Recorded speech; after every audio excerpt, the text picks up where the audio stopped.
Fatos e versões. O que vai impactar na sua vida agora no Café com Política. No Café com Política de hoje, a gente conversa com o candidato à Prefeitura de Belo Horizonte pelo PSTU, Wanderson Rocha. Bom dia, candidato. É um prazer falar com o senhor. Bom dia, Thalita. Bom dia, Adriana. Bom dia aí aos trabalhadores, né? Em especial os metroviários, petroleiros. O PSTU se soma à luta contra a privatização, né, do nosso patrimônio público e repudia as perseguições políticas que vem acontecendo aí na refinaria de Betim. Bom dia, candidato, prazer falar com o senhor, e já começo aqui a nossa entrevista falando sobre uma questão, né, em relação à candidatura. Os belo-horizontinos estavam muito acostumados com o nome da Vanessa Portugal, né, sempre apresentado pelo PSTU como uma possibilidade em período eleitoral. A Vanessa não está nem em vice, né, na chapa do senhor, que nesse ano carrega o nome da candidata Firmina. Eu queria saber o motivo dessa mudança nos bastidores, qual é a relação, né, com a Vanessa Portugal. Bom, Adriana, o PSTU nacionalmente ele vem fazendo uma aposta em candidaturas. Nós somos aí de todos os partidos o que tem a maior composição na participação proporcional de candidaturas negras, né? Então, tanto eu quanto a Firmina, nós viemos aí do movimento negro. A Vanessa Portugal, ela é uma militante histórica, participa dos diversos movimentos da cidade, né? Seja o movimento sindical, o movimento pela luta, pela moradia. E o PSTU compreende que é importante não só apostar nas candidaturas negras, mas também compreendendo que a Vanessa Portugal tem um novo objetivo. Ela é candidata a vereadora aqui em Belo Horizonte, e nós acreditamos que nós vamos ganhar muito em ter aí uma candidata, uma mulher lutadora, revolucionária e socialista. Candidato, o senhor abriu a entrevista falando sobre perseguição política, perseguição a trabalhadores, principalmente petroleiros de Betim. O que está acontecendo? Explica pra gente, por favor. Nós estamos vivendo uma conjuntura, Thalita, e nós estamos num sistema capitalista. É importante que quem nos acompanha agora compreenda que, mais do que nunca, eles vão tentar tirar o dinheiro público, né, para repassar ao poder econômico do país. E esses trabalhadores petroleiros estavam em uma luta, e continuam, né, numa luta pela permanência da refinaria, né? Eles estão com uma campanha aí, Petrobras fica em Minas Gerais, porque é uma ameaça aí de privatização, né, de entrega do nosso patrimônio ao capital estrangeiro. E aqueles que se colocaram na luta, nós temos aí dois diretores do Sindipetro, que estão sofrendo perseguição política, não só do governo Bolsonaro, mas também da direção da refinaria aí de Betim. Então a gente aproveitou o espaço, com o PSTU, ele está sempre presente no campo das lutas, de fazer essa denúncia e pedir aí o cancelamento dessas perseguições que vem acontecendo aí na refinaria da Regap em Betim. Agora, falando também sobre propostas, candidato, o senhor tem criticado bastante o desempenho, né, da Guarda Municipal. O senhor disse, inclusive, que a Guarda não tem cumprido o principal objetivo dela, que é fazer a guarda do patrimônio da cidade.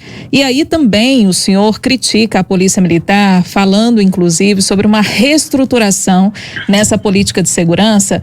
E aí eu coloco a seguinte pergunta para o senhor. A segurança pública, no que diz respeito à Polícia Militar, ela está afinada com as políticas estaduais, né? De por que colocar isso na campanha, de que forma que o senhor pretende articular toda essa mudança, qual seria, por exemplo, o papel da guarda, né? E de que forma mudar ou fazer com que a guarda cumpra a função que o senhor afirma que não está sendo cumprida. Bom, Adriana, é importante esse espaço porque as nossas candidaturas do PSTU nas diversas cidades do país são candidaturas que apresentam um plano emergencial para as cidades que nós estamos aí disputando, e também fazemos o debate nacional, porque Belo Horizonte não é uma ilha, né? Ela sofre o impacto aí desse sistema capitalista. A Polícia Militar, a nossa defesa, que haja uma reestruturação. Hoje ela tem um processo de hierarquia em que nós temos até policiais que moram aí nas periferias, né, policiais negros que recebem a ordem para executar, né, e quando chegam nas vilas, favelas, nas periferias, o que nós vemos aí atira, né, bate e depois que vai perguntar qual é a nossa identidade, né? Nós negros já saímos aí nos dados estatísticos em que cada pessoa que recebeu violência por parte da polícia, 8 são negros e negras. Então esse debate é fundamental sobre essa hierarquia que existe. E nós compreendemos que a Guarda Municipal, ela tem que ter a função original dela, que é patrimonial. Não dá para termos uma Guarda Municipal, ou seja, mais um aparelho opressor em nossa cidade, armados. Então, para o PSTU, na nossa gestão, a Guarda Municipal não será armada e vai ter a sua função original. Não dá para utilizar a Guarda Municipal como foi utilizado pela atual gestão logo no início, em 2017, para agredir camelôs, né? Então, por isso que a gente faz esse debate, não só do que é competência da Prefeitura com a Guarda Municipal, mas fazer um debate nesse momento eleitoral, sobre o papel da Polícia Militar, que é um papel, ela serve muito mais ao poder econômico, na proteção do patrimônio dos ricos, do que, de fato, aí ter uma atuação nas vilas e favelas da nossa cidade. Em relação à saúde, no plano de governo do senhor está a construção de novos hospitais em prédios públicos já existentes e a descentralização das UPAs. Com qual dinheiro seriam feitas essas novas construções ou novas implantações, né, desses hospitais, já que os prédios já são existentes? A Prefeitura teria como bancar novas unidades de saúde, candidato? Sim, nós fizemos uma análise das contas da Prefeitura de Belo Horizonte pelo Instituto ILAESE, e a Prefeitura de Belo Horizonte, para que quem nos acompanha compreenda, ela fechou um orçamento em 2019 em mais de 11 bilhões e meio. E este ano, quando nós fizemos a análise do orçamento da Prefeitura, pegando o primeiro quadrimestre e segundo quadrimestre, ou seja, fechando de janeiro, agosto e setembro deste ano, ela teve um superávit de 12%, comparando o orçamento de 2020 com o orçamento de 2019. A perspectiva colocada para 2021, está se discutindo agora a lei orçamentária para 2021, é de termos um orçamento em torno de 14 bilhões de reais, sendo que parte desse valor de 1,6 bilhões de reais está aí para questão de giro de capital. E nós compreendemos que esse orçamento ele tem que estar disponível para, de fato, atender a quem precisa na nossa cidade, que são os trabalhadores, o povo pobre. A Prefeitura, ela tem alguns imóveis, são cerca de 18 imóveis que eram vinculados ao regime próprio, hoje está sob a responsabilidade da Prefeitura, e nós temos um que fica na Rua Paraíba, que se viu até como uma clínica do servidor, hoje ela está sendo utilizada pela saúde, e um prédio que está praticamente desativado ali no Barro Preto, que nós compreendemos aí que de imediato já podem ser reformados, né, para fazer um atendimento na área da saúde. O que não dá para acontecer em nossa cidade, Thalita, é o que nós vencemos com orçamento. Mais de 2 bilhões de reais são utilizados para repassar para terceirização e privatização. Só na educação foram retirados mais de 1 bilhão de reais para, seja MGS, seja a Inova, que é vinculada ao Odebrecht, ou organizações sociais. Então, o PSTU compreende que não dá mais para o orçamento da Prefeitura servir para encher os bolsos dos grandes empresários da nossa cidade. E existiria orçamento, candidato, para viabilizar, por exemplo, um programa de geração de emprego e renda na cidade voltado para a população negra, que é uma dos motes aí da campanha do senhor? Existe possibilidade de fazer isso, viabilidade? Bom, Adriana, hoje nós estamos aí chegando no país, né, em mais de 50% da população em idade ativa desempregada. Então, por isso que a gente fala que a política adotada pelo Bolsonaro, a política adotada pelo Zema aqui em Minas Gerais, são políticas ultraliberais e que vai aprofundando a nossa barbárie, né?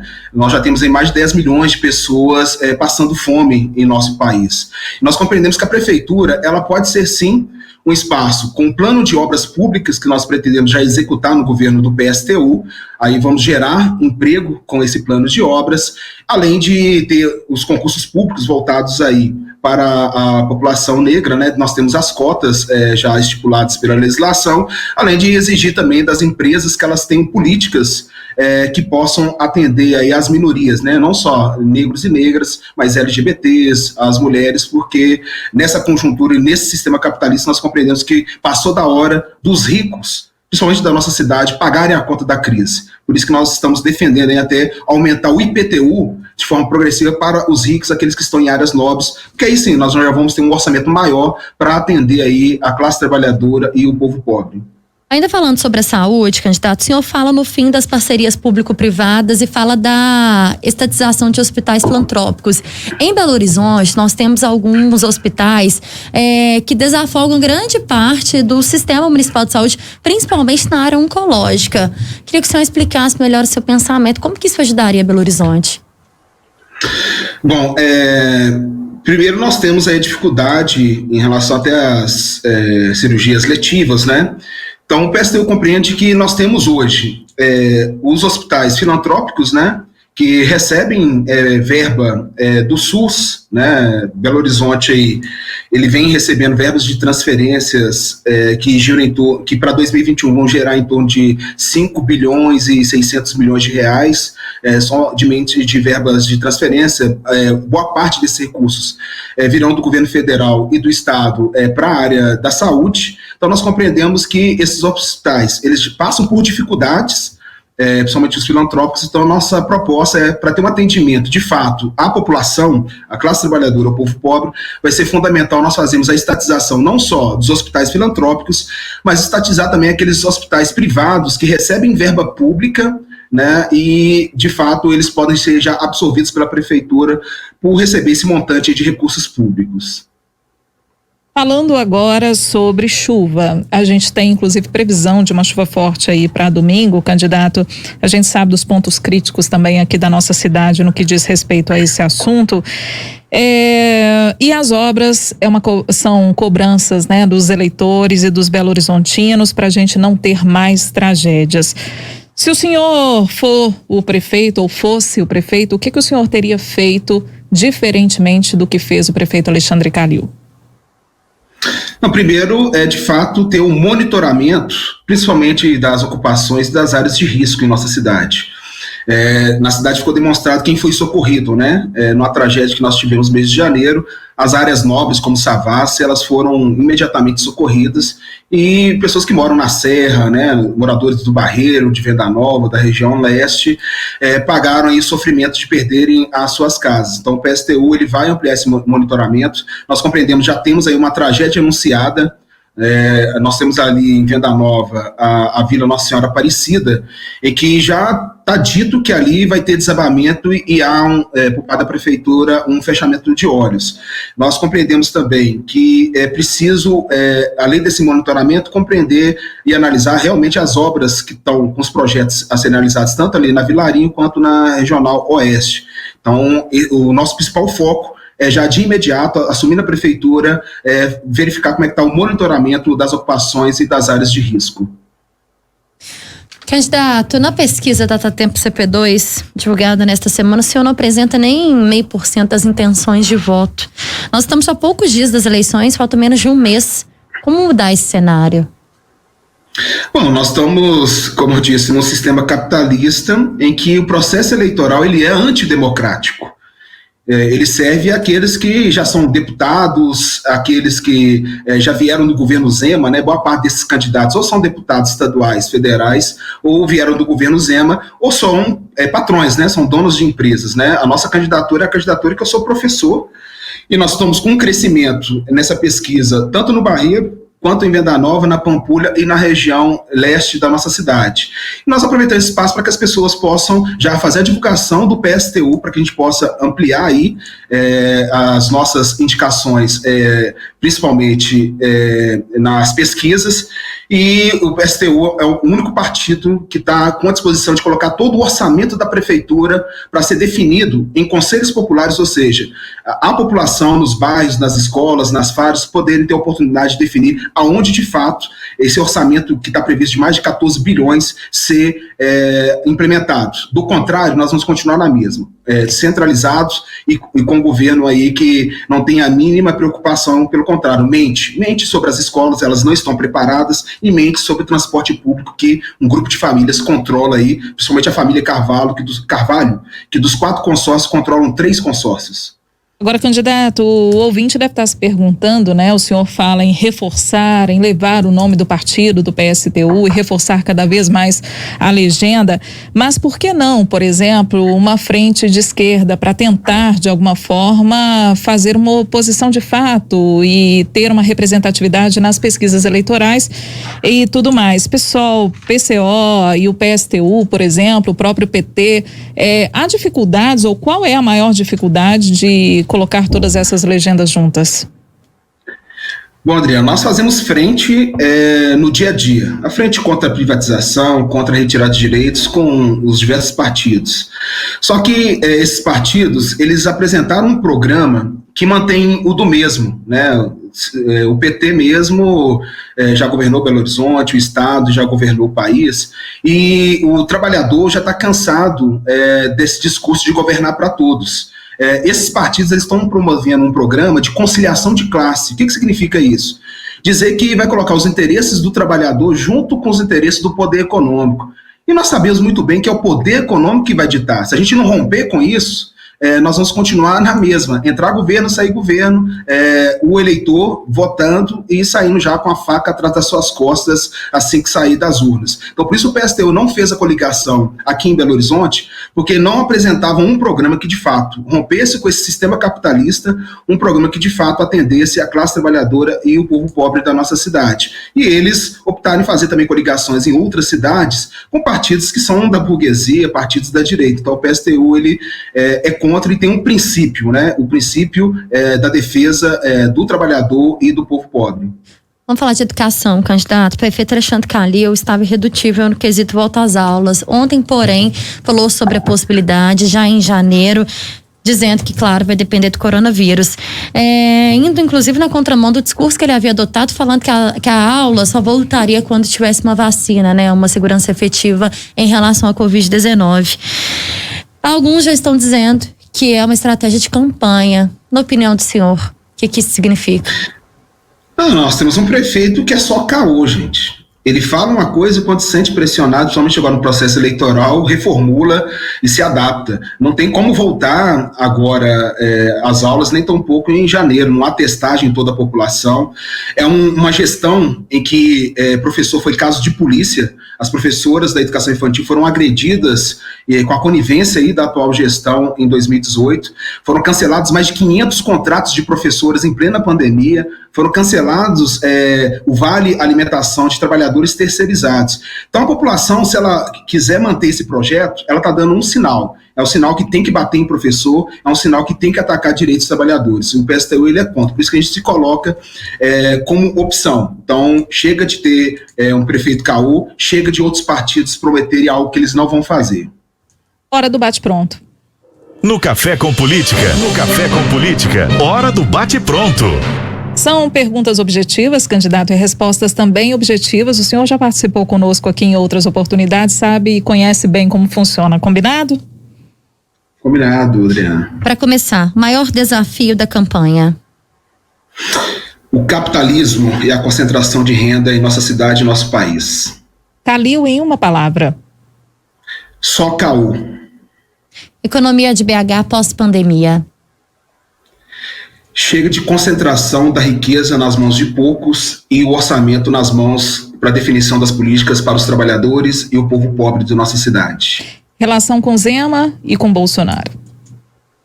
Dois governos que praticam políticas genocidas, então nós continuamos defendendo, fora Bolsonaro e Mourão, fora Zema, nossas vidas importam. Segurança pública, por que o fim da PM?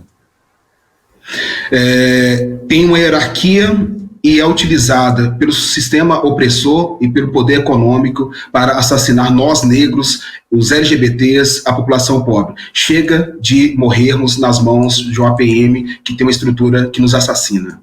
Metrô em Belo Horizonte, ilusão ou realidade? Nesse sistema capitalista é ilusão e querem fazer com que as empresas, os grandes poderosos, comecem a gerir um patrimônio público nosso. Anderson Rocha, candidato à Prefeitura de Belo Horizonte pelo PSTU, foi o nosso convidado de hoje. Obrigada, candidato. Eu agradeço e reforço novamente para que as pessoas conheçam o PSTU, o nosso programa, porque é um programa socialista e revolucionário. Mais uma vez agradecemos a participação do candidato Wanderson Rocha e